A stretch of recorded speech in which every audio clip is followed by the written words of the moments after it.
অর্জুন, নিম এই ধরনের গাছ আমরা এখানে রেখেছি। মাননীয় প্রধানমন্ত্রী সব ধরনের গাছই আছেন, তিনি তার ইচ্ছা এবং খুশি মতো গাছ রোপণ করবেন। তিনি প্রথমে রোপণ করছেন নারিকেলের চারা। নারিকেলের চারা।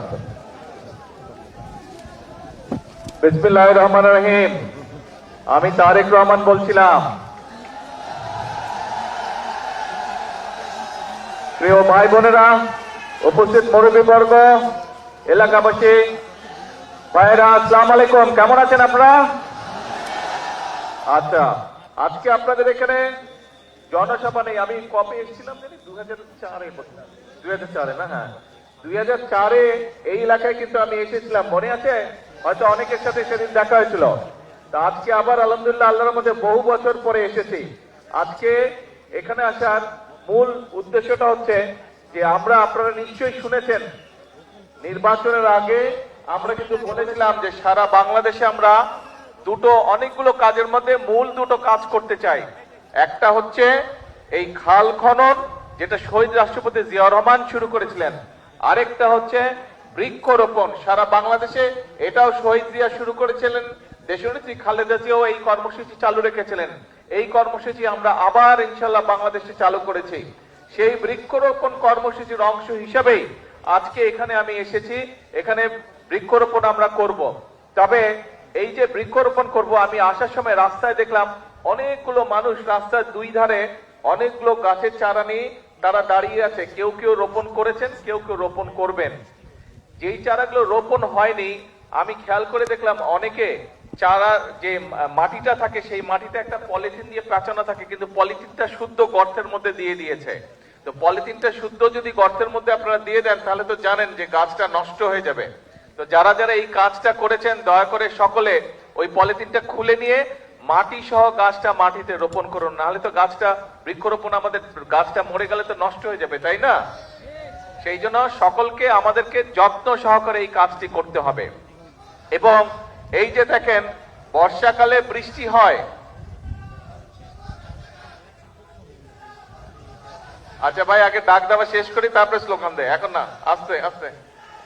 এখন এই যে দেখেন, আমরা দেখেছি যে দেখেন চট্টগ্রাম অঞ্চলের দিকে প্রায় 5টি জেলাতে অনেক বৃষ্টিপাত হয়েছে। তার আগে আবার বৃষ্টিপাত ছিল না বেশ অনেকদিন, তাই না? বৃষ্টি এই যে হচ্ছে, মাঝখানে অনেকদিন গ্যাপ ছিল না বৃষ্টির। এই যে কখনো বৃষ্টি বেশি হচ্ছে, কখনো বৃষ্টি হচ্ছেই না প্রায়। এই যে আবহাওয়ার এই বিষয়টা, এটা কেন হচ্ছে? কারণ সারা পৃথিবীতেই আবহাওয়ার সমস্যা হচ্ছে, কিন্তু বাংলাদেশে বেশি হচ্ছে এই কারণে যে আগে আমরা যখন ছোট ছিলাম তখন শীতকালে যতটা শীত পড়তো, এখানে অনেক মুরব্বী আছে, মুরব্বীরা ভালো বলতে পারবেন যে এখন কিন্তু আগের মতন শীত পড়ে না। পড়ে এখন আগের মতন শীত পড়ে না। আবার গরমের সময় অনেক বেশি গরম পড়ে। তো এই যে সব সমস্যাগুলো, এই সমস্যাগুলো যদি আমাদেরকে সমাধান করতে হয় বা এই সমস্যার কষ্টটা যদি কমিয়ে আনতে হয়, আমাদেরকে সারা দেশে অনেক গাছ লাগাতে হবে। 20 কোটি মানুষের দেশ, আমাদের যে পরিমাণ গাছ থাকা প্রয়োজন সেই পরিমাণ গাছ সারা বাংলাদেশে নেই। এবং সে কারণেই শহীদ জিয়া যে কর্মসূচিটি শুরু করেছিলেন, দেশনেত্রী খালেদা জিয়া এই যে বৃক্ষরোপণ কর্মসূচি থেকে এগিয়ে নিয়ে গেছিলেন, আমরাও বর্তমানে বিএনপি দেশ পরিচালনার দায়িত্বে আছে, আমরা অনেকগুলো কর্মসূচির পাশাপাশি আমাদের এই কর্মসূচিটাকেও সারা দেশে আমরা এই কর্মসূচিটা চালু রাখতে চাই। এবং ইনশাআল্লাহ আগামী 5 বছরে আমাদের পরিকল্পনা হচ্ছে যে আমরা 25 কোটি গাছ, আমরা আগামী 5 বছরে সারা দেশে 25 কোটি গাছের চারা আমরা রোপণ করব। এখন একটি গুরুত্বপূর্ণ বিষয় আছে, আজকে প্রায় এখানে 2000 গাছের চারা রোপণ করা হবে। যারা যারা যে গাছের চারাটি রোপণ করবেন, আপনাদের দায়িত্ব কিন্তু আজকে রোপণ করে চলে গেলেই কিন্তু, শুধু রোপণ করলেই কিন্তু কাজ শেষ হয়ে যাচ্ছে না।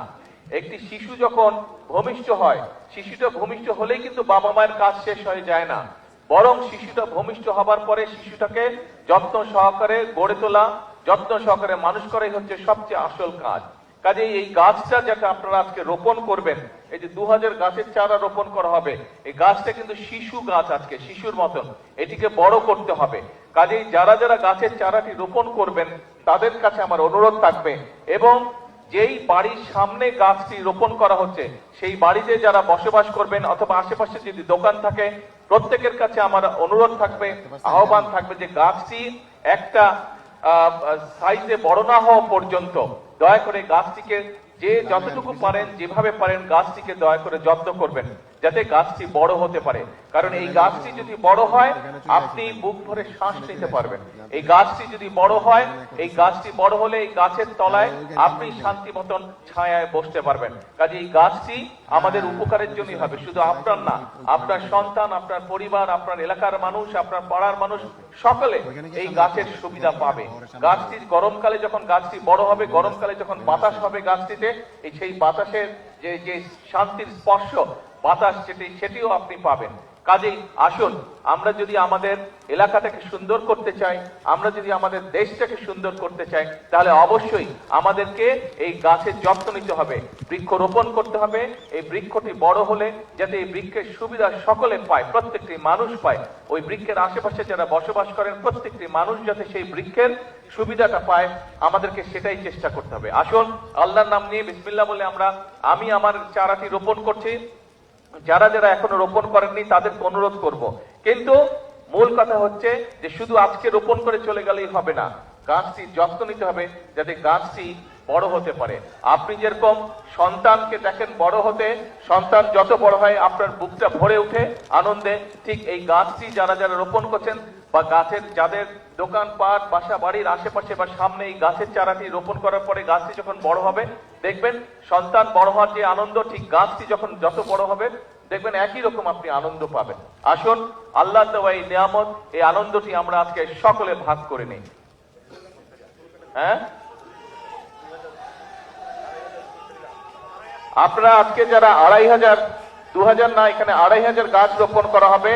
যারা 2500 গাছের চারা রোপণ করবেন তাদের সকলকে আমি অনুরোধ করব, আসুন সুন্দরভাবে আমরা চারাটি রোপণ করি, আমরা একসাথে আজকে 2500 চারা রোপণ করি আগামী 2 মিনিটের মধ্যে। হ্যাঁ, আচ্ছা, বৃক্ষরোপণ উপলক্ষে একটা সুন্দর স্লোগান আমরা তৈরি করেছি, বৃক্ষরোপণে সাজাই দেশ সবার আগে, বৃক্ষরোপণে, জোরে, বৃক্ষরোপণে সবার আগে। হলো না, আরো জোরে বলতে হবে, বৃক্ষরোপণে সবার আগে। ইয়েস, আসেন বিসমিল্লাহ বলে আমরা গাছের চারাটি রোপণ করি।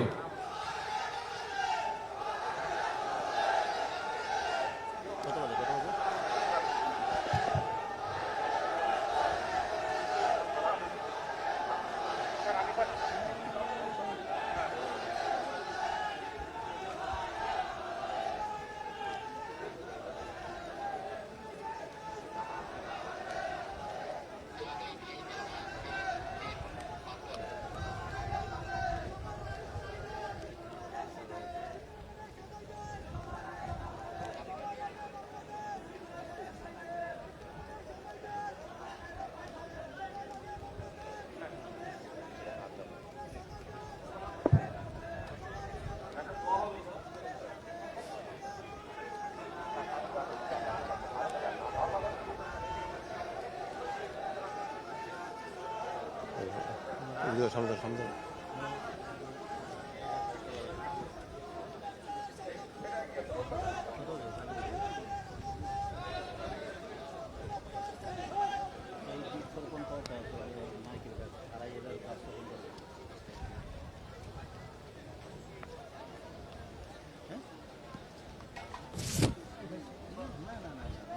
গাছ রোপণের পরে দোয়া হবে। সময়টা আমি এই সময়টাই করি নারকেল গাছ রোপণ করতে।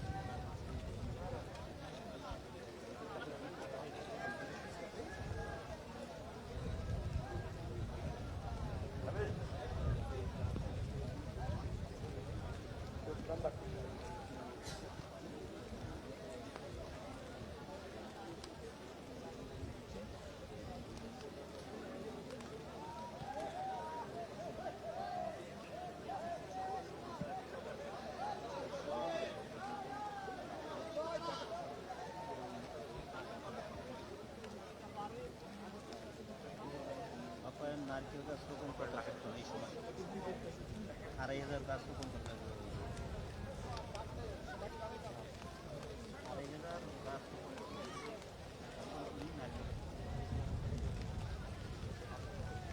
এখন কত আর কি চলে আসছে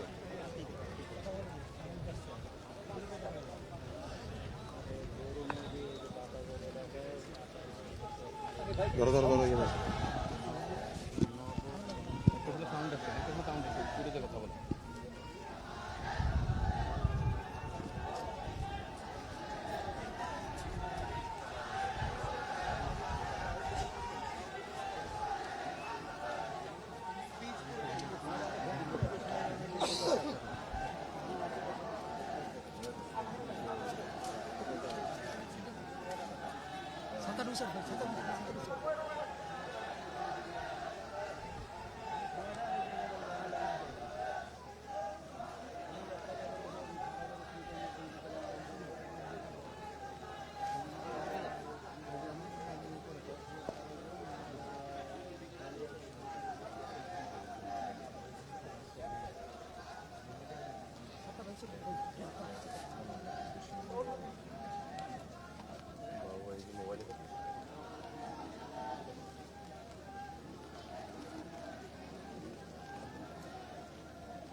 মাননীয় প্রধানমন্ত্রীর গাড়ির বহরটা আসতে দিবেন, গাড়িটা ঘুরে মাননীয় প্রধানমন্ত্রীর গাড়ির বহরটা আসতে দিবেন। এখন আমরা দোয়া মোনাজাত করবেন। দোয়া মোনাজাতে অংশগ্রহণ করছেন আমাদের উপজেলা বিএনপির আহ্বায়ক, মুক্তিযোদ্ধা দলের কেন্দ্রীয় কমিটির সহসভাপতি আলহাজ সৈয়দ ফারুক। জয়েন্ট সবাই দোয়া শুনেন।